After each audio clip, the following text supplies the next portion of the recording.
What is up, comic fam, and welcome to the Legion of Comics. We're here today for another Legion list. We're going to take a look at the new comic book days from this coming week that have made it to my pool list. But before we do, check this out.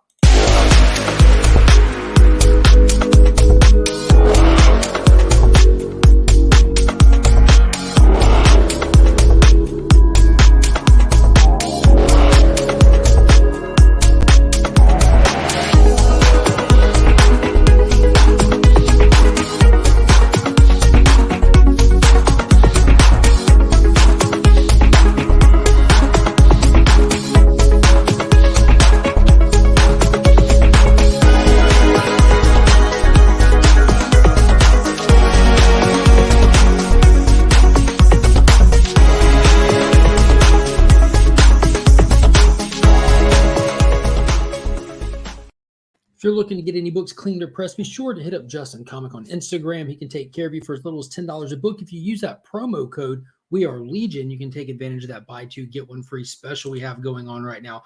All right, guys, let's get right into it.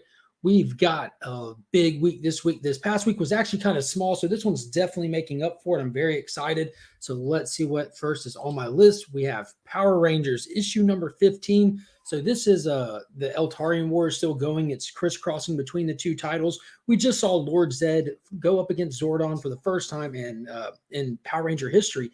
It was a total blast. The Rangers are kind of getting a leg up in the fight. We saw like the Zord transformation of the century happen. Like, it was amazing what went down in that last issue. I'm excited to see how they're going to kind of lean into and cap this event off.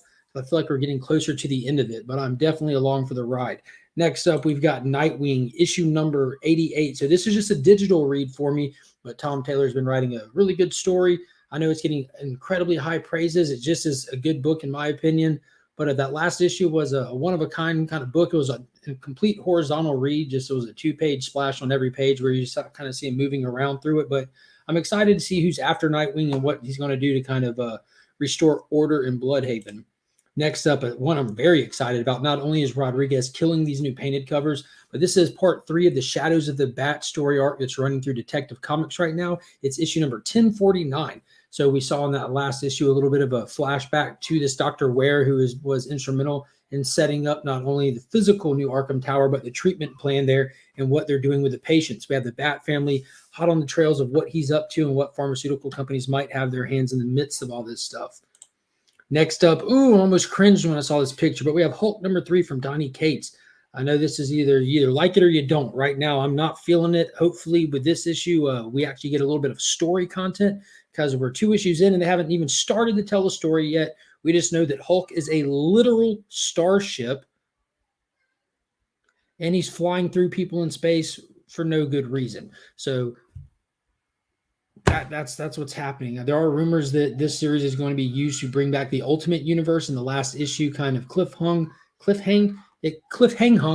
with Banner running into another Banner out there in the cosmos somewhere. So maybe it's the Ultimate Universe Banner. Who knows? Either way, good, bad, or indifferent, I'm along for the ride. We'll see where it goes, and we'll endure this together.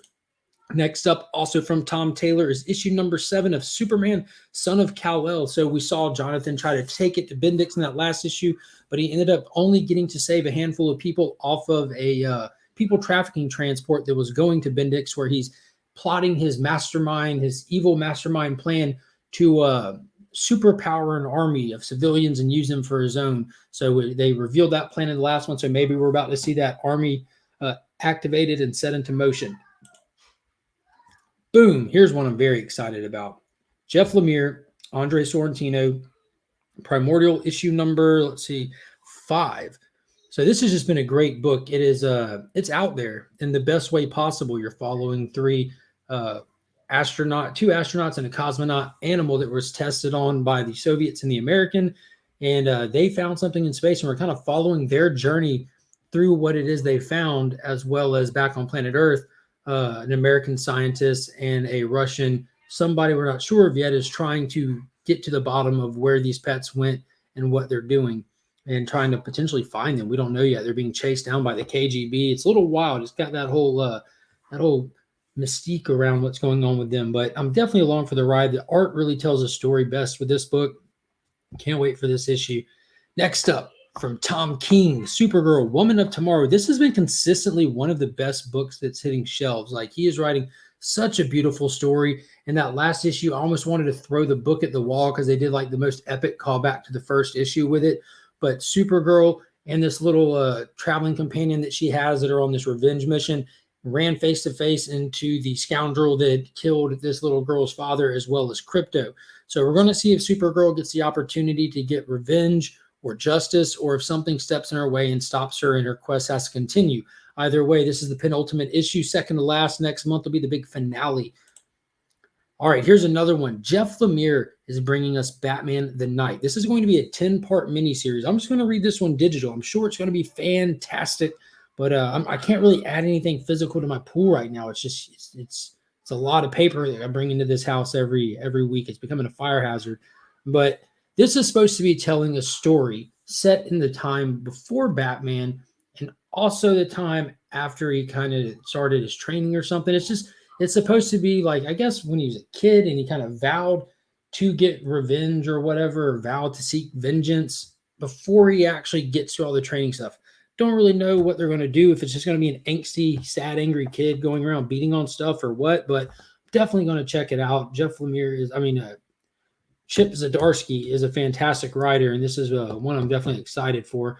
I just hope that the actual story content that he's writing on is interesting enough. Like, it's no question that he's a great writer, but is this actually a story that needs to be told? You know, like, that's the only part that I don't get. So we'll see.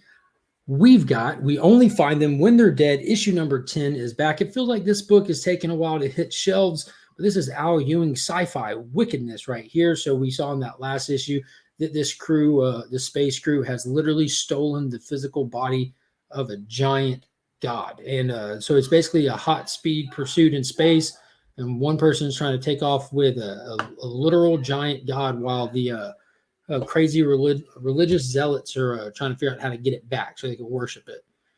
And here we go. This is one I'm super excited about. I think I will be getting a physical copy of this. I'm kind of on the fence. If it's there when I go on Friday to pick up my Marvel and Indies, I'll definitely grab one for sure, I think. I'm still on the fence, but Ron Mars and Ron Lim wrote Silver Surfer back in the day, and they've come back to work on this book together.